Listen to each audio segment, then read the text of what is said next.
Hotel brothers and sisters, Black Power is always giving honor to the Creator, giving honor to the ancestors. Chief of Staff, Brother Harris Abdul, my sister, father, in-laws, my subscribers, supporters, family members, friends, and all of the brothers and sisters that are fighting for our liberation and salvation of our black nation. You're going to have to excuse me because I'm a day late because I was overwhelmed doing groups. And I didn't get a chance to celebrate the Ascension date.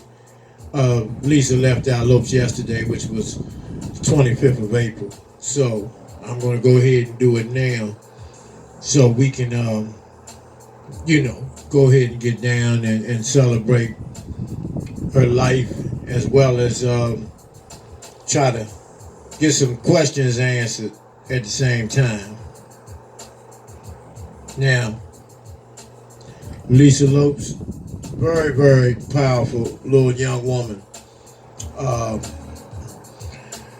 Born May 27, 1971. She was always a bright-eyed, ambitious young queen who was destined not just for stardom, but destined for greatness, in which she fulfilled those ambitions.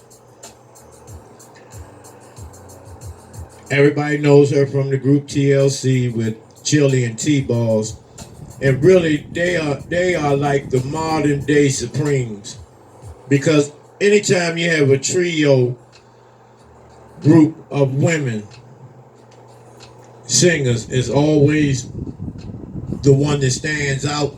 It's always the quiet one, and it's always the one that is sneaky and promiscuous, and an opportunist as well. And as we know, Chili was the opportunist. Left Eye was the one that went hard, the G, and T-Balls was the laid back, quiet one.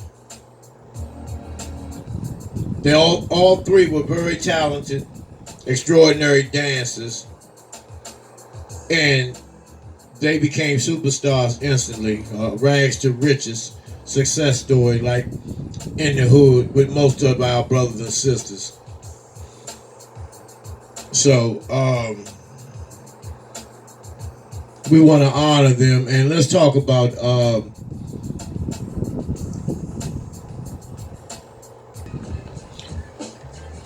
and so, Chili being the opportunist went and I'm just gonna be straight up like I always have been and always will be. She couldn't wait for her success, so she fucked and sucked her way to success by any means. And here she is with Dallas Austin, the producer of TLC, and she ended up having a son by him. And you know how this thing goes. You're young, you're ambitious, willing to do anything to get on board. And that's her son, who is reportedly a full-blown fruitcake down in Atlanta. And it's not hard to tell if you look at his father right there, because his father is on full gay blast mode. And this is the type of shit that goes on in the entertainment business.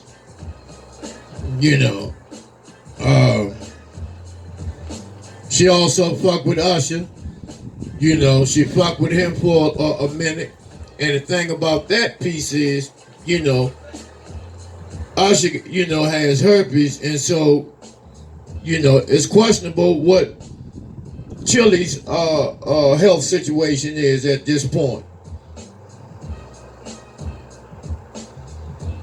Now, this is Pebbles, who was a one-hit wonder, one-album wonder, and became the manager of TLC. Her, along with L.A. Reid and Babyface, they was just taking these new artists for bad. I mean, fucking them around royally. Tony Braxton, millions from her. And the same thing happened with TLC. You know, as you can see, L.A. Reid and Babyface, those are two of the biggest DL fag fuck boys in the industry. And that, you know, Usher was turned out at an early age by Babyface, L.A. Reid, and Diddy. So L.A. Reid is really on fire. He's really down there jumping up and down on dicks down in Atlanta. You know, tricking these young people into fucking him to get a record deal, and they end up with nothing but creating a demo or getting some studio time and a whole bunch of promises and a sore dick and ass. You know, they tried to take Michael Jackson's money, but Mike, being the businessman that he was, wasn't having it. You know, Mike will smile with you, take pictures with you, but when you try to work him on a business deal, Mike will bust your ass. And that's what happened. Now, at the same time, Left Eye, who had a few relationships as well. A lot of people don't know that she was fucking with Suge Knight for a minute and went to death row after it was called The Row. This is after the assassination of Pop and the departure of Dre, Snoop, and the rest of those fuck boys. Suge Knight changed the name to The Row family, and Left Eye changed her name to Nina. New identity non-applicable. That's what that meant. She also fucked with Wanya Morris from Boys to Men. And, you know, Left Eye was not, you know, she was not a joke. She was not a joke, and she never really messed with any fag type motherfuckers, opposed to Chili, who was fucking with all these old suspect ass fuck boys. But Left Eye seemed to go for a little harder, you know, the little harder type brothers. And she also fucked with the legendary Pop. So, had they both not have been murdered together as a duo, they could have done a lot of compilation, a lot of things together, because they both had those same ideas and dreams and missions in terms of restoring the black community. So, you know, they probably would have made a good couple as well. And she ended up settling down with Andre Rison, who at the time was a megastar in the NFL, was a powerful wide receiver, but ended up playing for about 9 different teams before ending up being broke and being a high school football coach because of his thirst for glamour. He was a major player in Atlanta, and everywhere he went, he just flossed, had children scattered, and this was after Left Eye. But during the time he was fucking with Left Eye, she and Rison got into a serious argument. And at that time, Left Eye was so immature, she threw his tennis shoes in the bathtub and doused lighter fluid on his tennis shoes, in which that fire got out of hand and burned the brother's house down. Left Eye was arrested, charged with arson, and sent to Atlanta. She was locked up for a year. She was at the diversion center, same place where T.I. went, but Left Eye went, you know, for arson. T.I. went for snitching. After she got out of the diversion center, she went over Honduras and cleaned her act up. She wanted to restore herself back to her highest goddess form that she could possibly be. And she hooked up with the great barber, Dr. Sebi, and went over Honduras and began a cleansing process and became a brand new person. Brand new person, as you can see. And after 30 days, Dr. Sebi went to her room and she was up about 2 in the morning.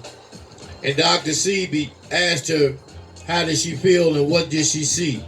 And Left Eye say she saw God. She saw God in the flesh of her.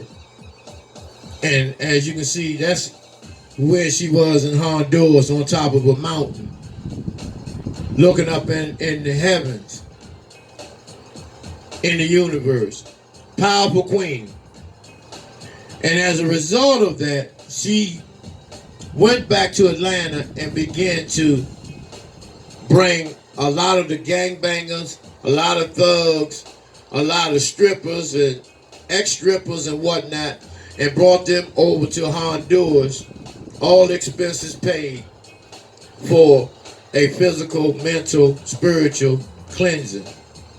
And as a result of that, gang violence had went down and decreased about 30% just on Left Eye's trips to Honduras, taking the people off the streets and taking them to another country to be cleansed. You know, and that has to be a very, very powerful spiritual experience. Of course, you know, Dr. Sebi was murdered for merely attempting to heal black people from their illnesses. He was murdered a couple of years ago, and we need not to forget that. Now, over in Honduras, she was filming her experience over in Honduras, and what happened when they were driving, it was 5 of them in the truck, and the truck turned over. Left Eye was the only one that died in the accident. Now, this is the shit that baffled me until I found out what really took place. The brake line was cut in her truck, where it flipped first on the side, on the driver's side, killing her instantly because she died of traumatic brain injury, brain damage, and excessive trauma to the head. And no one else died in this accident. And now if you look at this truck, it would appear that no one would have been able to survive.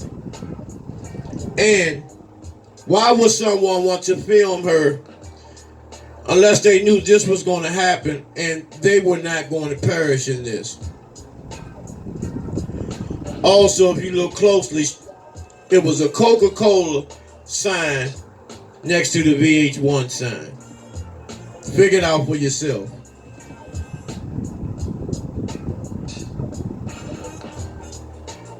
And she died from massive head injuries in which no one else passed, and the brake line was cut, meaning someone wanted to stop her from transporting gangbangers off the street. And that's exactly what happened. And so They wanted the gang violence. In other words, brothers and sisters, these goddamn devils murdered Left Eye because they want to keep the violence. They want to keep niggas in the streets killing one another. And when she was bringing gang violence down in Atlanta, something had to be done to get rid of her. A lot of people thought that Suge Knight had a hand in it, but Suge Knight was cleared on those suspicions. Because it's evident that the record industry, the music industry, the Atlanta police, the FBI, who has a 100-page dossier on Left Eye. Now, why would the FBI have a file on Left Eye? And so, by her being murdered, it fucked the world up, especially the conscious and militant brothers and sisters. And this was part of a complete wipeout of all young, militant, conscious brothers and sisters that were in the rap and entertainment world, because they have access to the media and they also have influence. And those individuals had to be neutralized, Left Eye being one of them. People were devastated because a lot of people actually know that this sister was murdered and everyone else literally walked away from that accident. I've never seen anything like that. I've never seen anyone film the accident even while the truck was turning over. They were still filming.